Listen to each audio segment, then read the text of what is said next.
사무엘상 14장 말씀입니다. 사무엘상 14장 16절로 23절 말씀 한 절씩 교독하고 마지막 절은 함께 읽겠습니다. 제가 먼저 읽습니다. 베냐민 기브아에 있는 사울의 파수꾼이 바라본즉 허다한 블레셋 사람들이 무너져 이리저리 흩어지더라.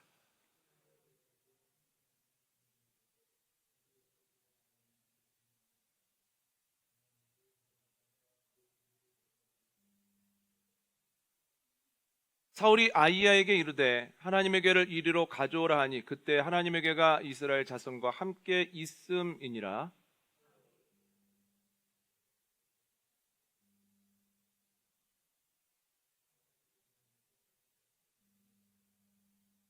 사울과 그와 함께한 모든 백성이 모여 전장에 가서 본즉 블레셋 사람들이 각각 칼로 자기의 동무들을 치므로 크게 혼란하였더라.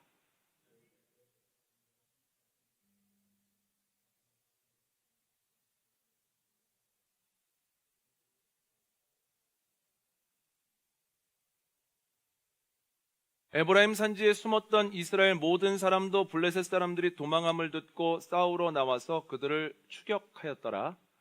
여호와께서 그날에 이스라엘을 구원하심으로 전쟁이 베다엔을 지나니라.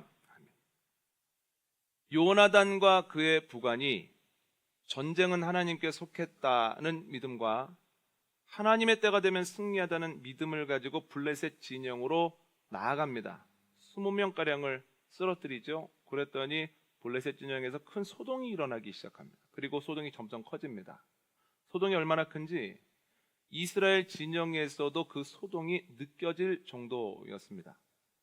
사울과 그를 따르는 모든 군인들이 블레셋 군에게 진격하여서 승리했다라고 하는 것이 오늘 본문인데요.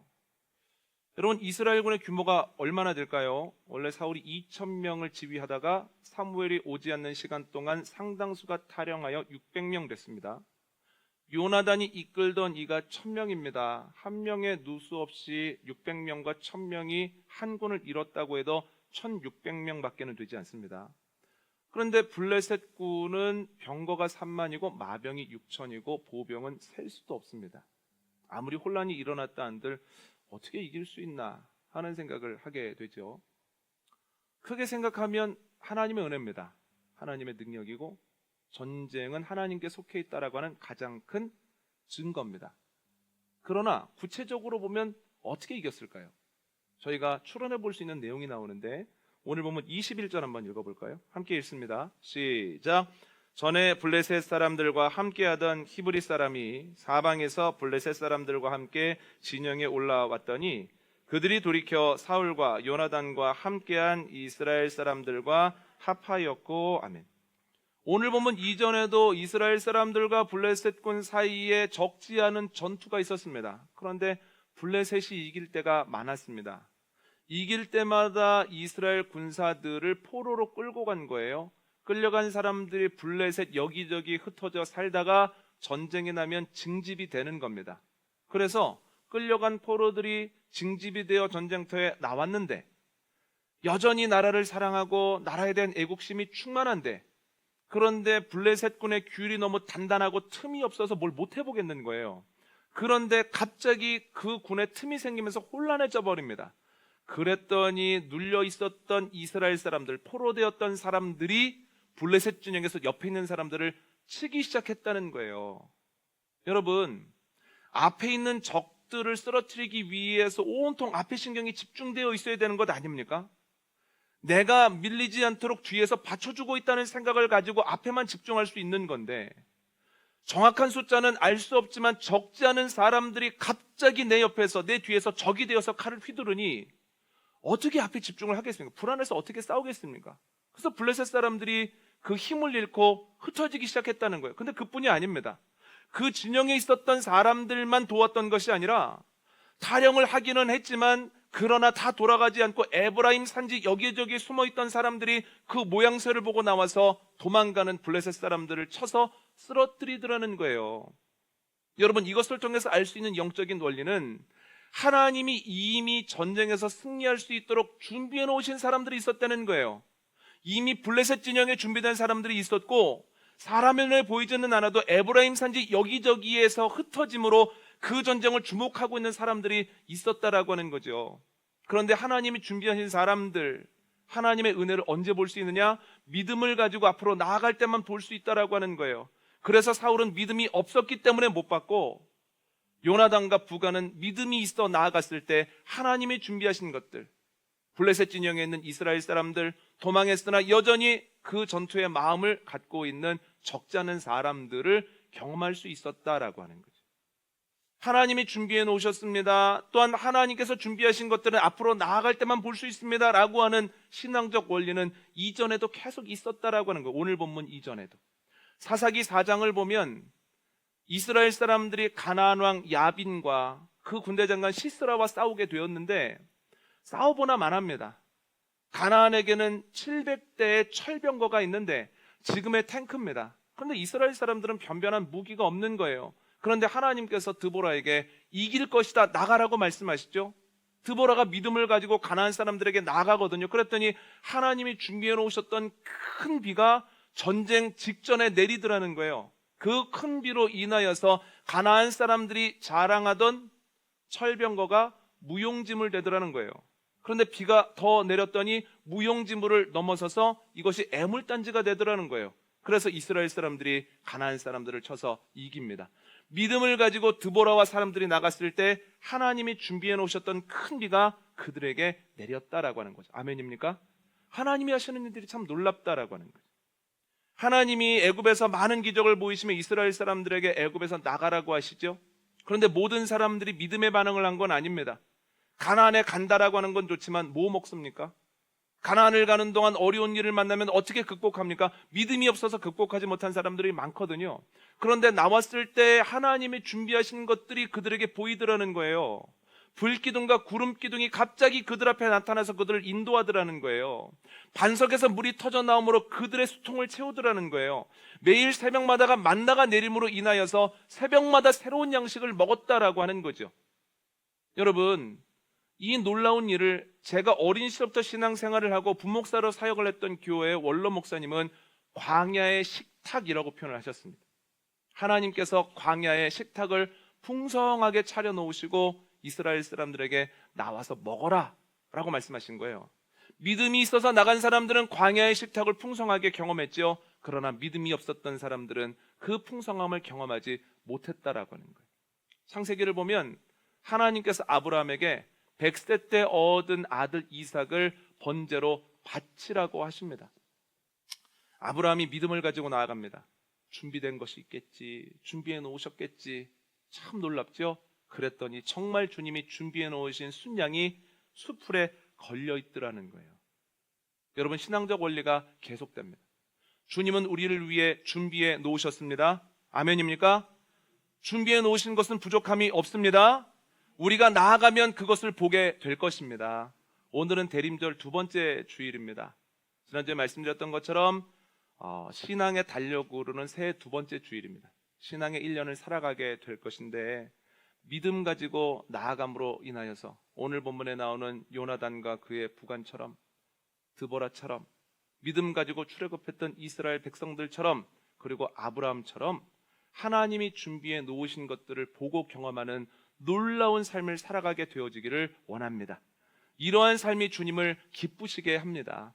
그런데 이 믿음이 구체적으로 어떤 믿음이냐, 어떤 믿음이 있어야 앞으로 나아갈 수 있느냐, 흔들리지 않느냐라고 하는 것을 히브리서 11장 말씀을 통해서 알 수 있는데요. 두 가지로 정리를 해봤습니다. 첫 번째는 함께 계신다는 믿음입니다. 히브리서 11장 6절 앞부분 함께 읽습니다. 시작.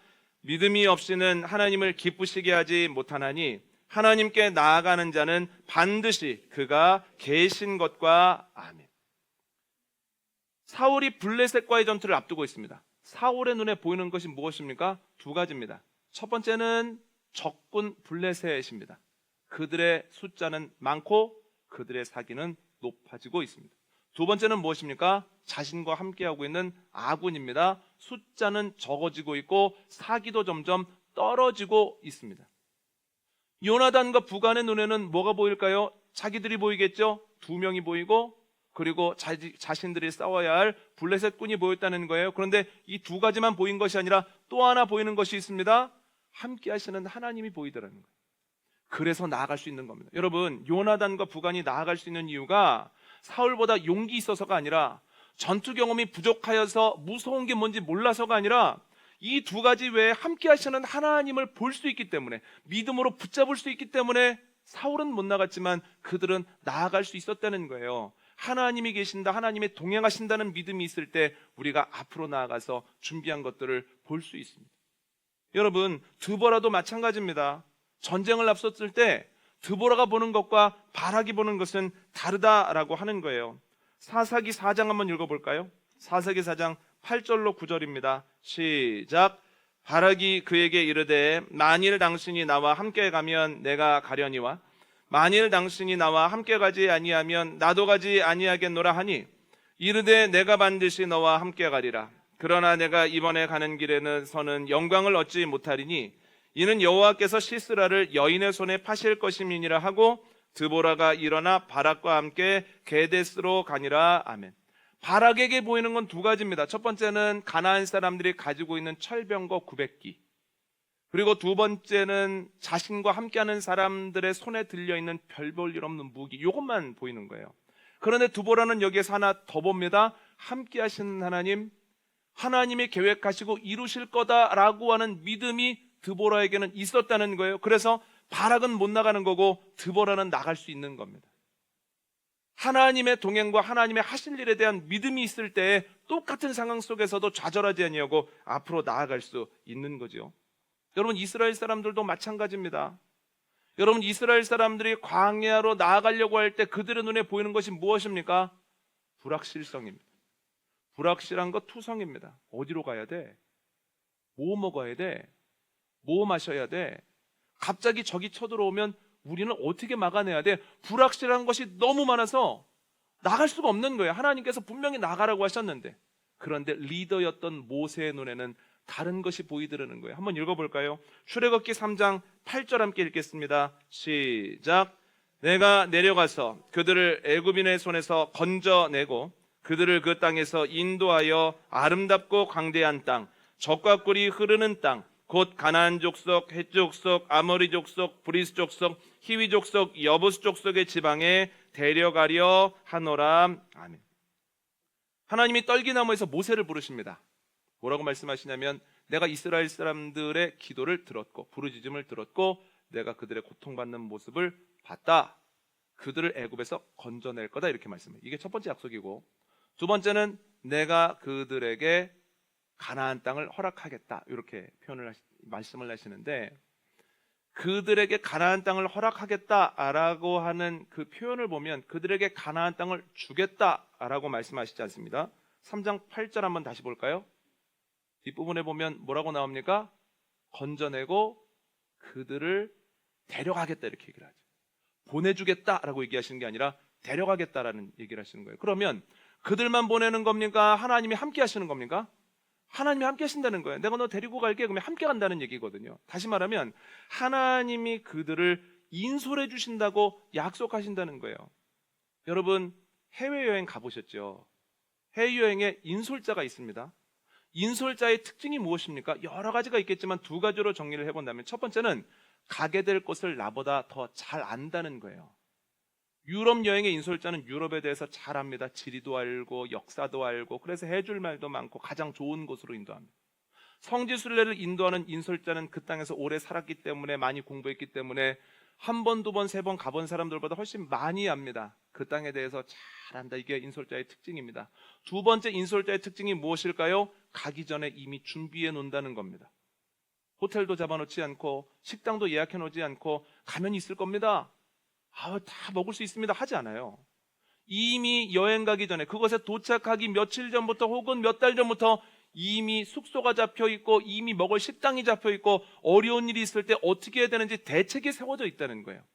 하나님께서 이스라엘 사람들의 인솔자 되어주신다는 말이 무슨 말씀입니까? 동행하신다는 거예요. 동행하시는 하나님께서 그 땅을 누구보다도 잘 알고 계신다는 거예요. 그래서 사람들이 보기에는 해변길로 가는 것이 맞는 것 같으나 하나님께서는 그 땅을 아시고 이스라엘 사람들의 연약함을 아시기 때문에 그들을 광야길로 인도하셨다는 거예요. 또한 주님이 인솔해 주신다는 의미는 그들의 필요를 알고 계신다는 거예요. 그래서 광야에 갔을 때 그들이 먹을 것 마실 것이 이미 그들을 위해 준비되어 있었다라고 하는 거죠. 여러분, 하나님께서 그들과 함께 하신다라고 하는 것을 모세가 믿고 나아갔을 때 60만 명의 장병이 다 흔들려도, 장정이 다 흔들려도 모세는 안 흔들렸다는 거예요. 모세도 왜 두렵지 않겠습니까? 모세도 왜 막막하지 않겠습니까? 왜 사람인데 똑같은 감정이 솟아오르지 않겠습니까? 그럼에도 불구하고 주님이 우리의 인솔자 되시지, 주님이 아시지, 주님께서 준비해 놓으셨지 하는 믿음을 가지고 앞으로 나아갈 수 있었다는 거예요. 여러분, 동행하심, 책임지심에 대한 믿음이 있을 때 앞으로 나갑니다. 여러분, 아브라함 어떻습니까? 한번 읽어볼까요? 창세기 22장 7절 8절 함께 읽습니다. 시작. 이삭이 그 아버지 아브라함에게 말하여 이르되 내 아버지여 하니 그가 이르되 내 아들아 내가 여기 있노라. 이삭이 이르되 불과 나무는 있거니와 번제할 어린 양은 어디 있나이까? 아브라함이 이르되 내 아들아 번제할 어린 양은 하나님이 자기를 위하여 친히 준비하시리라 하고 두 사람이 함께 나아가서 아멘. 이삭의 눈에 뭐가 보입니까? 번제할 불과 나무만 보인다는 거예요. 아브라함의 눈에 뭐가 보입니까? 이것도 보이지만 그러나 하나님께서 준비하실 재물이 보인다는 거예요. 그 말은 하나님께서 동행하시며 다 준비하실 것이라고 하는 믿음이 아브라함에게 있었다라고 하는 거죠. 여러분, 우리도 믿음 가지고 나아가게 되기를 원합니다. 함께 하시는 주님에 대한 믿음이 있을 때 우리가 한 걸음씩 걸어가서 주님이 준비하신 것들 보고 누리게 되어지기를 원합니다. 왜냐하면 주님께서 우리에게도 약속하셨거든요. 마태복음 28장 말씀 한번 읽어볼까요? 마태복음 28장 20절 말씀입니다. 시작. 내가 너희에게 분부한 모든 것을 가르쳐 지키게 하라. 볼지어다 내가 세상 끝날까지 너희와 항상 함께 있으리라 하시니라. 아멘. 예수님께서 뭐라고 말씀하십니까? 세상 끝날까지 함께 하신다는 거예요. 세상 끝날까지 우리를 이끌어 주신다는 거예요. 우리가 살아갈 길을 우리는 알지 못해도 주님은 알고 계시고 우리는 부족할지라도 하나님이 풍성하게 공급해 주신다는 거예요. 주님이 함께 하신다 약속하셨으니, 하나님께서 책임지신다 약속하셨으니 주님의 약속을 믿고 저벅저벅 앞으로 나아가는 저와 여러분 복된 신앙인 되시기를 원합니다. 두 번째 믿음은 상을 주신다는 믿음입니다. 히브리서 11장 6절 한번 읽어볼까요? 함께 있습니다. 시작. 믿음이 없이는 하나님을 기쁘시게 하지 못하나니 하나님께 나아가는 자는 반드시 그가 계신 것과 또한 그가 자기를 찾는 자들에게 상 주시는 이심을 믿어야 할지니라. 아멘. 6절의 중간을 보십시오. 그가 계신 것과 찾는 이들에게 상 주시는 것을 믿어야 된다는 거예요. 것과라고 하는 접속사는 A and B입니다. 왜 집합을 공부해 보시면 A, O, B가 있잖아요. 둘 중에 하나만 있어도 된다. A, O, B죠. 둘 다 있어야 된다. A and B입니다. 그런데 히브리서 11장 6절은 and라는 접속사가 쓰여진 거예요. 하나님이 계신다라고 하는 믿음 하나만 가지고는 안 된다는 거예요. 하나님이 계시고 동행하신다는 믿음이 하나가 있고 거기에 더하여서 동시에 하나님을 찾는 이들은 반드시 상을 받게 된다라고 하는 믿음이 있어야 된다는 거예요. 앞에는 뭐냐면 동행에 대한 확신입니다. 뒤에 있는 건 뭡니까? 동행의 결과에 대한 확신입니다. 동행하심과 동행의 결과에 대한 그 믿음이 있을 때 앞으로 나아가 보고 경험하고 하나님을 기쁘시게 한다는. 근데 왜 두 개가 있어야 될까요? 쉽지 않기 때문입니다. 우리 앞에 있는 문제가. 예전에 한번 드렸던 말씀인데요. 소방관이 이렇게 인터뷰를 하더라고요. 누군가가 묻습니다. 방화복을 입으면 불 가까이 가도 안 뜨겁습니까? 그랬더니 그분이 천만에요. 방화복을 입어도 너무너무 뜨겁습니다. 그럼 어떻게 앞으로 나아가시냐고. 그랬더니 방화복을 입어도 뜨겁지만 그러나 방화복을 입었을 때 내가 불에 타지 않고 결국은 불을 끌 수 있다라고 하는 믿음을 가지고 있기 때문에 내가 앞으로 나아갈 수 있는 거라고. 그러나 뜨거운 건 매 한 가지라고 얘기를 하는 거예요. 제가 거기서 신앙의 원리를 생각할 수 있었습니다. 여러분, 믿음을 갖게 되면, 주님과 인격적인 교제를 갖게 되면, 기도에 힘을 쓰면 두려움이 사라질까요? 아니요. 두려움은 사라지지 않습니다. 두려움 사라지게 해달라는 것 자체가 잘못된 기도라는 거예요. 왜냐하면 인간의 생존을 위해서 하나님이 여러 가지를 우리에게 허락해 주셨는데 그 중에 하나가 두려움이라는 거예요. 두려움이 있어야 조심해서 만지고, 두려움이 있어야 조심해서 마시고, 두려움이 있어야 예전에 했던 그 어려움을 다시 경험하지 않기 위해서 반성하고 고쳐간다는 거예요. 두려움이라고 하는 것은 어찌 보면 당연한 기제라는 거예요.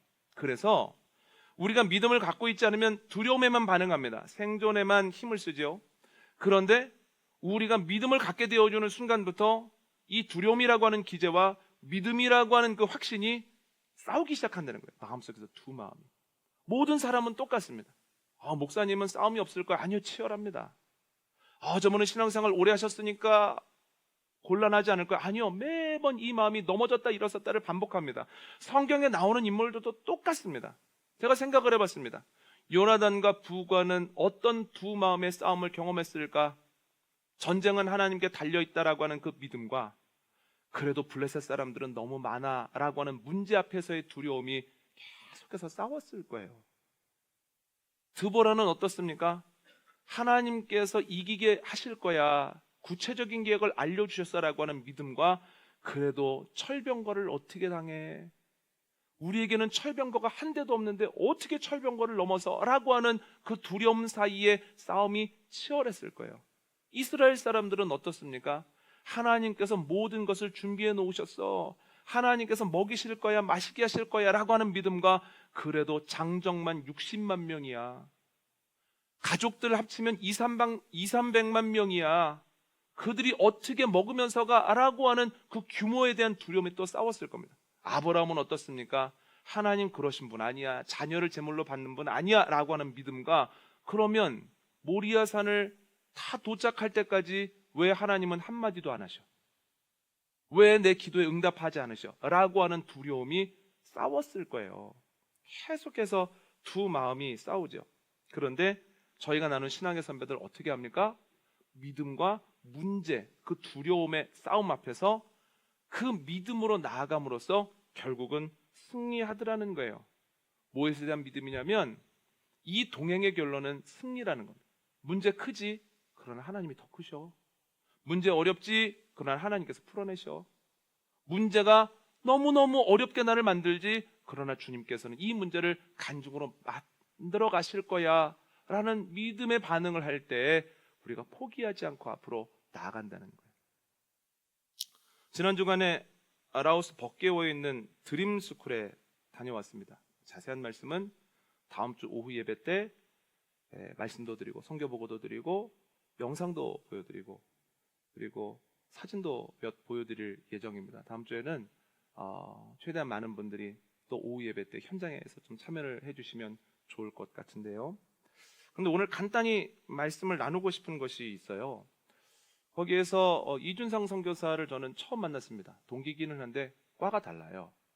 그런데 이 바쁜 시기에 꼭 갔으면 좋겠다고, 선교에 동참했으면 좋겠다고 계속해서 누군가가 권해서 어느 순간에 안 된다고 하다가 이 정도로 반복적으로 권하면 하나님의 음성 아닐까?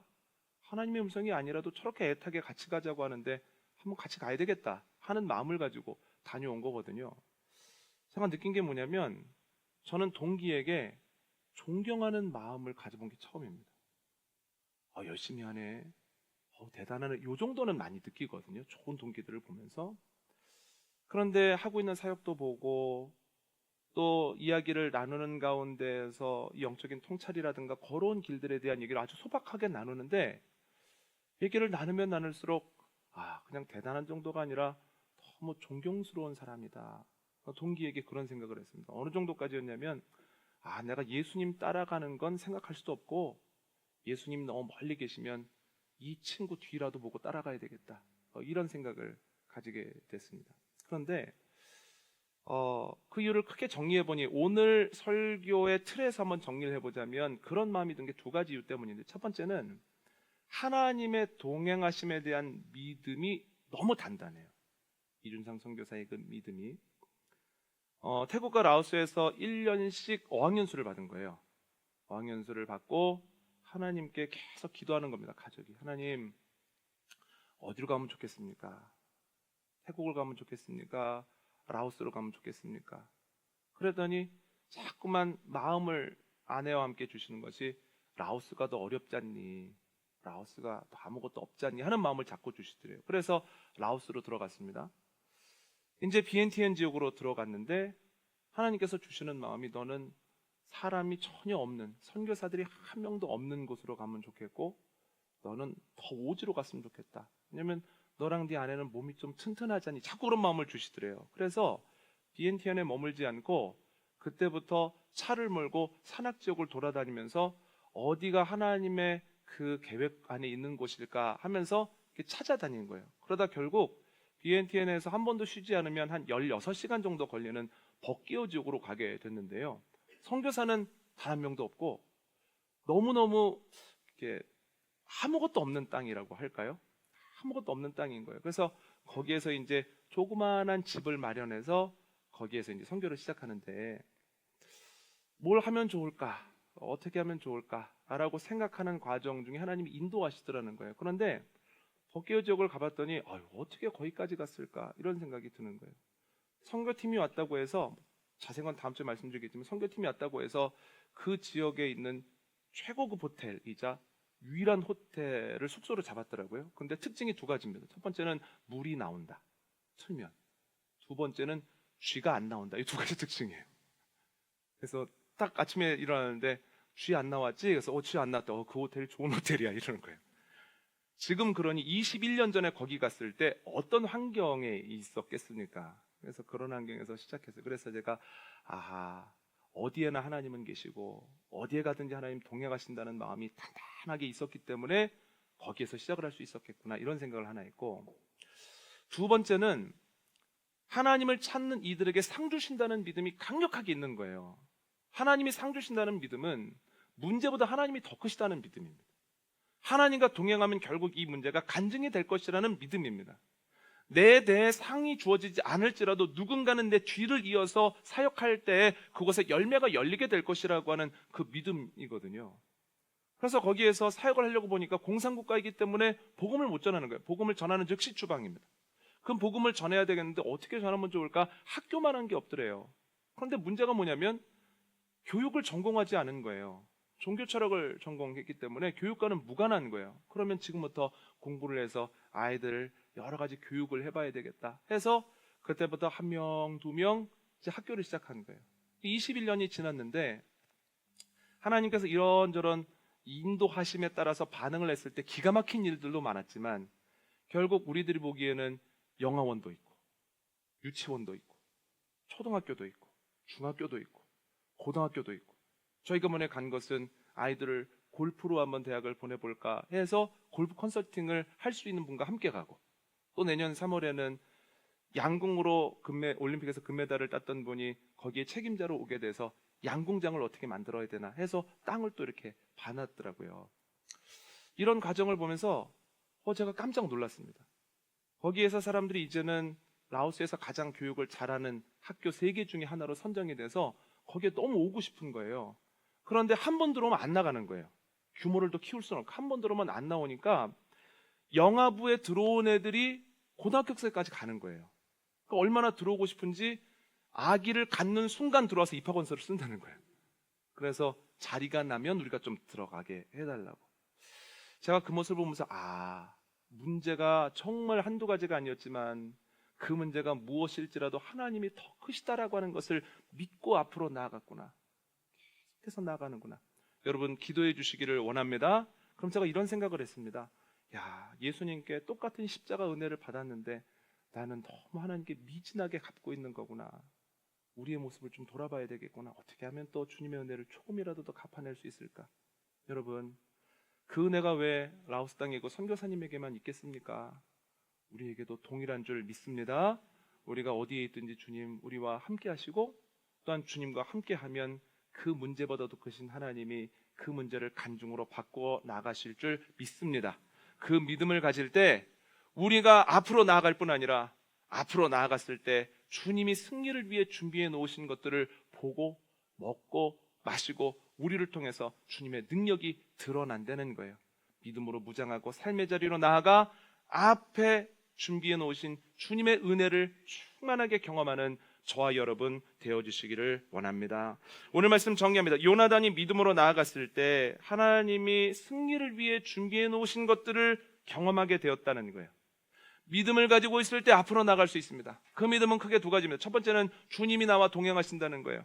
어디를 가든지 주님이 나와 함께 하신다는 거예요. 사람들은 날 버려도 주님은 나를 결코 포기하지 않으신다는 거예요. 두 번째는 주님이 상 주신다는 겁니다.